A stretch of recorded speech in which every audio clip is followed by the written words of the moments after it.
സ്വർഗത്തിലും ഭൂമിയിലും ഹൃദയങ്ങളിലും ഏറ്റവും മുൻഗണനയും സ്നേഹവും നൽകേണ്ടത് പിതാവിനാണ്. ഈ ബഹുമാനം ഒന്നാമതായി നൽകുന്നത് അവന്റെ വചനമാണ്. പുരോഹിതൻ കാഴ്ചയപ്പം സമർപ്പിക്കുന്നത് പോലെ അവൻ കുറ്റമില്ലാത്ത മേശയിൽ ആളുകളുടെ ഹൃദയങ്ങൾ സ്വീകരിച്ച് സമർപ്പിക്കുന്നു.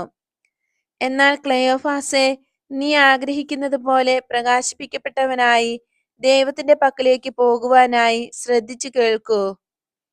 ഒരു കുറ്റത്തെക്കുറിച്ച് നമ്മൾ വിധി പറയുമ്പോൾ താഴെ പറയുന്ന എല്ലാ കാര്യങ്ങളും പരിഗണിക്കണം. അതിനു മുൻപുണ്ടായിരുന്ന സാഹചര്യങ്ങൾ, ഒരുക്കിയ സാഹചര്യങ്ങൾ, കുറ്റത്തെ ന്യായീകരിക്കുന്ന കാര്യങ്ങൾ, കുറ്റത്തിന്റെ വിശദ വിവരങ്ങൾ.